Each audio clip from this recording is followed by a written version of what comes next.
प्राचीन काल में जब युगों की गति मंद हो चली थी, नैमिषारण्य का महात्पवन ब्रह्मतेज से आलोकित था। यज्ञ कुंडों से दिव्य सुवासित धूम्र रेखाएं उठ रही थीं, जिनमें वेद मंत्रों की शक्ति घुलकर वातावरण को पवित्र बना रही थी। मानो आकाश स्वयं हवन की आभा से स्वर्णिम हो उठा हो। शौनकादि महर्षि वहां एकत्र हुए थे। देह से वायु के समान हल्के, किंतु ज्ञान से पर्वत समान गंभीर। वे अग्निहोत्र की लौ के चारों ओर बैठे थे और दिव्य सूत जी से बोले, हे परम भागवत, हमें वह प्रसंग कहिए जिससे कार्तिक मास का गौरव प्रकट हुआ, जिससे मनुष्य के जीवन में दीप सा उजाला फैलता है। सूत जी ने हाथ जोड़कर प्रणाम किया। उनका मुख आभा से दीप्त हुआ और बोले, हे मुनिवरों, यह मास विष्णु का स्वयं रूप है और इसकी महिमा भगवान श्री कृष्ण ने अपनी अर्धांगिनी सत्यभामा को सुनाई थी। वही दिव्य प्रसंग अब मैं विस्तार पूर्वक कहता हूँ।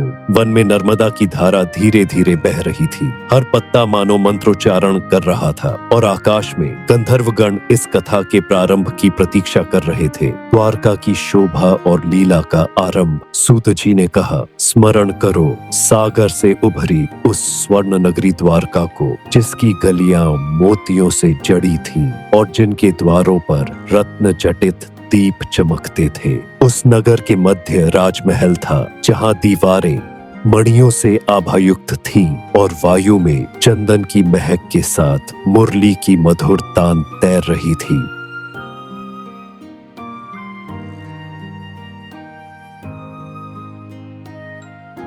वहां विराजमान थे श्री कृष्ण, करुणा और सौंदर्य के समुद्र। उनके पास सत्यभामा थी, सौंदर्य, उत्साह और भक्ति भाव की मूर्ति। दोनों का संयोग ऐसा था जैसे सूर्य और उसकी किरण एक हो जाए।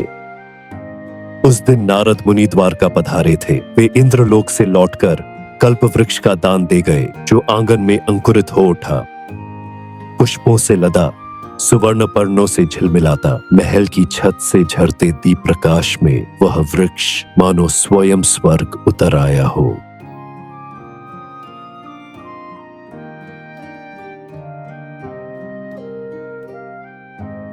सत्यभामा का मन इस अद्भुत वृक्ष पर स्थिर हो गया। उन्हें लगा जैसे यह केवल वनस्पति नहीं, उनके जीवन का कोई छिपा रहस्य हो।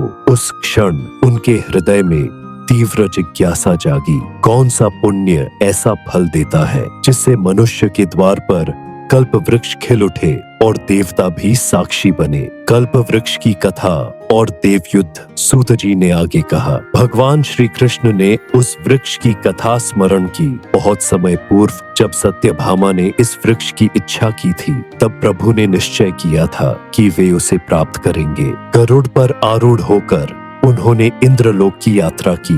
आकाश मार्ग में जब वे चले तो उनके तेज से दिशाएं दग्ध हो उठी।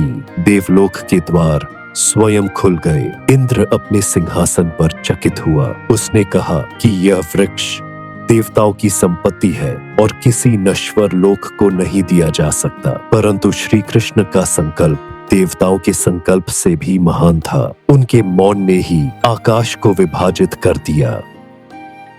तब युद्ध हुआ। देवसेना के वज्र और गरुड़ के पंखों का टकराव। विद्युत की रेखाएं खींच गई। बादल गरजने लगे। गंधर्व भय से इधर उधर भागे और धरती पर भी समुद्र की लहरें विचलित हो उठी। युद्ध के अंत में इंद्र ने विनम्र होकर झुक गया। वह जान गया कि यह लीला केवल वृक्ष के लिए नहीं, भक्ति के आदर्श के लिए थी, कि जो हृदय निष्काम होकर भगवान की इच्छा में समर्पित है, वह स्वयं देवताओं को भी नम्र कर देता है। इस प्रकार कल्प वृक्ष को लेकर श्री कृष्ण द्वारका लौटे। वह वृक्ष अब केवल एक दिव्य उपहार नहीं रहा, वह कार्तिक व्रत का प्रतीक बन गया, जिससे इच्छा नहीं किंतु समर्पण फलता है। गरुड़ और गौ का संग्राम। जब भगवान उस वृक्ष के साथ लौट रहे थे, तब मार्ग में गरुड़ और गोलोक की गौओं का विलक्षण संग्राम घटा। गरुड़ अपनी सामर्थ्य पर गर्वित था और गौ ने उसे स्मरण कराया कि सृष्टि का पोषण विनम्रता से होता है, शक्ति से नहीं। उनके टकराव से 3 वस्तुएं पृथ्वी पर प्रकट हुई। कानों के स्पर्श से तंबाकू, पूंछ के आघात से गोभी और रक्त की बूंदों से मेहंदी। ये तीनों उस क्षण के प्रतीक बने जब अहंकार ने भक्ति का अपमान किया।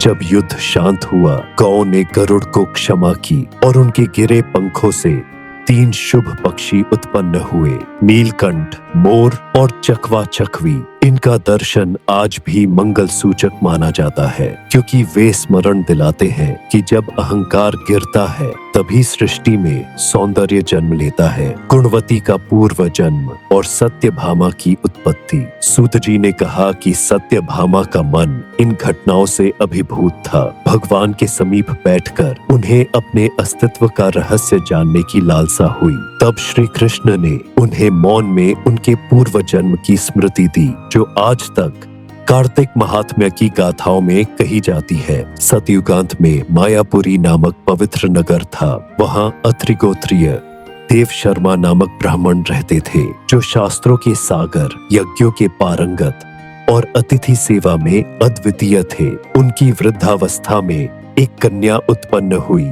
गुणवती, जिसका रूप और संस्कार ऐसे थे मानो लक्ष्मी स्वयं साध्वी के वेश में प्रकट हुई हो। गुणवती का विवाह धर्मनिष्ठ चंद्र नामक ब्राह्मण से हुआ। दोनों ने सेवा, दान और भक्ति में जीवन बिताया। एक दिन चंद्र समिधा लेने हिमालय की तलहटी में गया। वहां एक भयंकर राक्षस आया। उसकी आंखें अंगार की तरह लाल थीं, दांत बाहर झांक रहे थे और चरणों की थाप से पृथ्वी कांप रही थी। उस राक्षस ने चंद्र का वध कर दिया, किंतु उसके पुण्य के कारण श्री हरि के गण तत्काल प्रकट हुए और उसे स्वर्ण विमान में वैकुंठ ले गए। वहां चंद्र ने सूर्य भक्ति से तेजस्वी रूप पाया। उसने अमृत का पान किया, देवांगनाओं के गीत सुने और शाश्वत आनंद में स्थित हुआ। गुणवती ने पृथ्वी पर अपने पति की वियोगाग्नि में भी भक्ति का दीप नहीं बुझने दिया। वह प्रतिदिन सूर्योदय से पहले स्नान करती, तुलसी को पूजती, दीपदान करती। जब कार्तिक मास आया, उसने एकादशी व्रत रखा, तुलसी दल अर्पित किया, ब्राह्मणों को भोजन दिया और दीपमालाएं जलाईं। उसके व्रत की पूर्णता पर जब उसने दीपों की ज्योति में ध्यान लगाया, तो उसके भीतर से एक उज्जवल नाद उठा। वह स्वर श्री कृष्ण का था, जो उसे अपने पास बुला रहा था। मृत्यु के पश्चात वही आत्मा सत्यभामा के रूप में जन्मी। लक्ष्मी स्वरूपा श्री कृष्ण की प्रियतम, कार्तिक मास का दिव्य स्वरूप। सूत जी ने कहा, इस प्रकार कार्तिक मास की महिमा स्वयं सत्यभामा के रूप में प्रकट हुई। यह महीना केवल तिथियों का नहीं, चेतना का उत्सव है। देवताओं के लिए यह विश्राम का काल है, पर भक्तों के लिए यह जागरण का समय। जब मनुष्य एक दीप जलाता है तो वह अपने भीतर का अंधकार नष्ट करता है। जब तुलसी का एक पत्ता अर्पित करता है तो वह अपनी आत्मा का एक अंश सौंप देता है। जो कार्तिक मास में स्नान,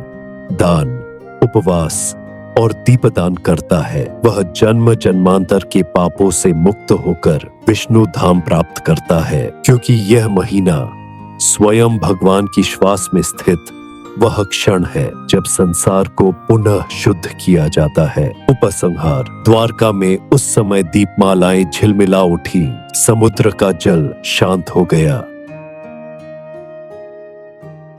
सत्यभामा श्री कृष्ण के चरणों में सिर झुकाई थी।